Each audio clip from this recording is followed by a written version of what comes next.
time for the final cricket world hotspot of the summer. It is absolutely belting down here in the Midlands, so it seems somewhat fitting. Rob, how's the weather with you? It's nice and sunny here. It's sunny Southend, so it's a bit different to where you are, I think. It certainly is. Well, we've had enough sun to get a full one-day international series in. Australia winning it 3-2. Rob, just give us a little bit of an overview, a review, if you like, of the series as you saw it. Well, again, it was much like the Test series in a way, with one side sort of dominating for a period, and then England coming back to draw the series 2-2 after being 2-0 down, and then Australia obviously powered their way to the series victory yesterday. So I thought there's some really great moments, some good games of cricket, and again, I think England will take some positives from that against the world champions. But ultimately, Australia proved what a fine one-day side they are. No matter what 11 they put out on the pitch, in one-day cricket, they're always very, very hard to beat. Yeah, and England, I suppose you can say, showed great character coming from 2-0 down to level the series. But then Australia, reigning world champions, of course, but only 4 of the World Cup winning team were actually still playing. So again, that says so much for their strength in depth, the fact they could bring in players like John Hastings who could do a job, and when it came down to it, obviously they produced an absolutely brilliant performance in the final game. Yes, that's right. I mean, Hastings, he had a bit of a struggle with the ball in the previous game to yesterday's, but then he came back and just showed why he's been such a force in county cricket this year. And I think, yeah, I mean, England really in the first 2 games were totally outplayed, and I think there might have been a thought that it might go the way of some previous one-day series against Australia, where England have been really soundly beaten in a lot of the games. But they came back well, and I think that will give them a lot of confidence that they can compete. But obviously yesterday I think was a bit of a disappointing showing, a grand final type game, and really Australia sort of blitzed them with the ball in when they batted. So I think they'll be disappointed, proud of the way they came back from 2-0 down, but probably a bit of a missed opportunity for England, I think. Yeah, you talked there about some of the moments of the series. I want to pick out 3 in particular. The Ben Stokes obstructing the field dismissal at Lords very early on. I mean, people are still sort of talking about that now. What was your take on it? Did you think it was out or should have been given out? Well, I think if you ask an Englishman, you'll say it was not out, and if you ask an Australian, they'll say it was out. Personally, the only thing I sort of disagree with is that when it went to the third umpire, there was a lot of slow motion replays, and I think in that instance you have to judge the incident at full speed, because I played club cricket, and if a ball from the outfield gets thrown in, from close range, sometimes you just react involuntarily. So I think it's wrong to slow the replays down. I did think, to be perfectly honest with you, that it wasn't out. I would say that. And I just think that by slowing down these replays, it always looks as if that it was a conscious decision by Stokes, when in actual fact it was such a short period of time between the ball being let go and him and the ball hitting him. So I think it was not out. As to whether Stephen Smith will be a bit upset that he didn't recall him, I think Australia will see that he was out, and we'll get on with it. I don't think they'll worry too much about it. I think you've hit the nail on the head there, Rob. Absolutely spot on. Once you bring those slow motion replays in, it almost makes it look worse than it was. I mean, I had to look at the laws, and I didn't realise that the key word for me is willful, and I don't think he didn't mean to do it, clearly. So for me anyway, so I'm with you on that. And I like your sort of analogy. An Australian thinks it's out, and an Englishman thinks it doesn't. I'm doing a bit of work with, Cricket World are doing a bit of work with the evenings with Aggers and Boycott, and interesting enough, they take completely opposite views, which makes for an entertaining part of the show. Not to give too much away if you're planning to come and watch. Moving on to a bit later in the series, fantastic century from James Taylor. I thought that was a real sort of coming-of-age knock, if you like, and obviously it was one that contributed to an England win. How important do you think that could be in his sort of development as a player, as a potential England stalwart of the future? Well, I think it's going to be a really important innings for him. I think he's got undoubted quality in the county game. He averages in one-day cricket over 50, and I mean, you don't do that if you can't play. So I think he's been a bit harshly treated almost by England.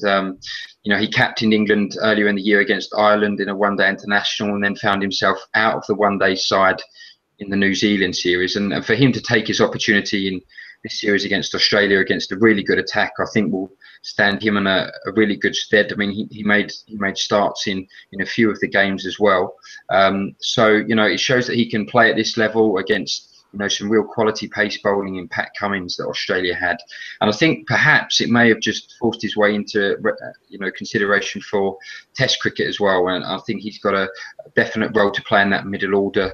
Johnny Bairstow came into the side late on in the Ashes, didn't really nail down a spot. So I think he will still start in the UAE. But Taylor's ability to play spin well and his busy cricket, I think, will find him a place in the squad at the very least. Yeah, for me, he seems to still be an improving cricketer. It seems like he's been around for a long while. He came into Leicester quite young, and he's obviously gone to Nottinghamshire.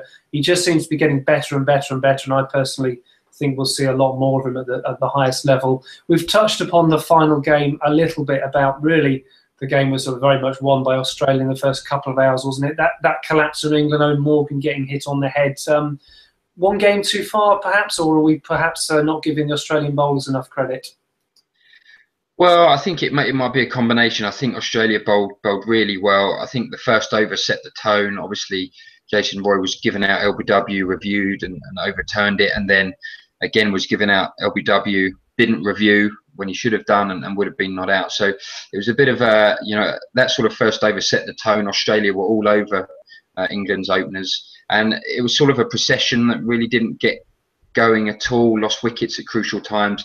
But I do think actually the Morgan incident was probably the key. He's been the form batsman for England in one-day cricket this year, and obviously he got a really nasty blow there, and it was the right decision to take him off. But if he'd have stayed there, perhaps they could have rebuilt. But I think Australia just blew England away, and they bowled really well. And I think that's what Australian teams tend to do in deciding games and in big games.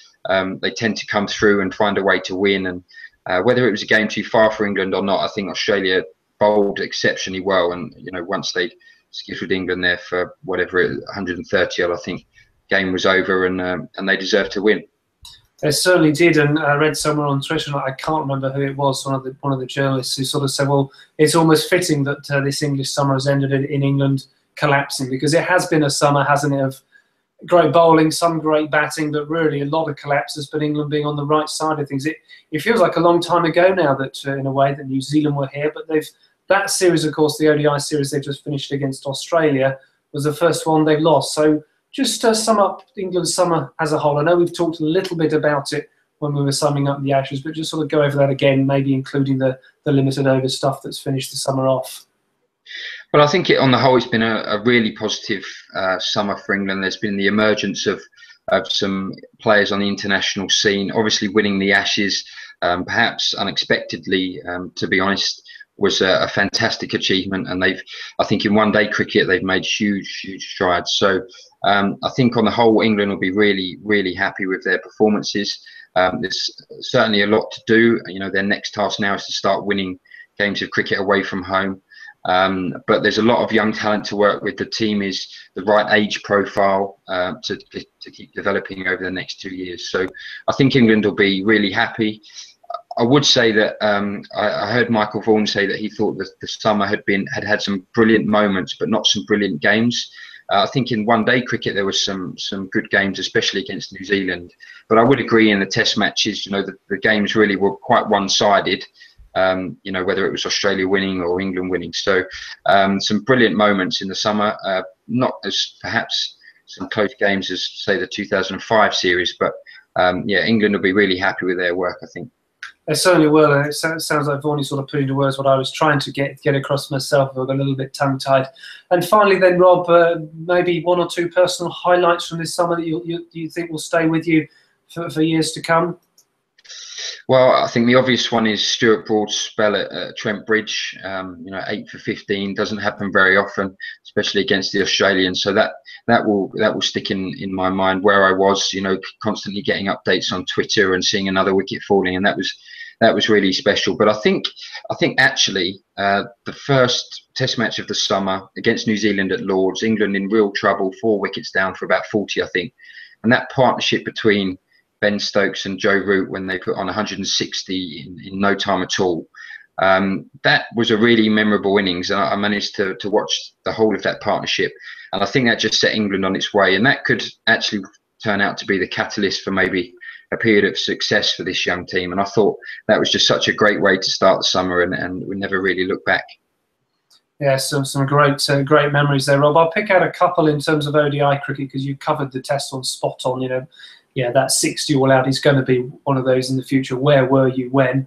But I think the way that England chased down sort of 350 against New Zealand, and then the run chase up at Headingley against Australia, that was really symptomatic for me of this changing mindset of England actually going out and taking on the best sides in the world in one-day cricket toe to toe, and really producing the goods when it mattered. So I'll pick out a couple of ODI moments there as well for what has been a really interesting summer. And Rob, it's been an absolute pleasure to have you joining us at Cricket World. Thank you very much for your time today and over the summer.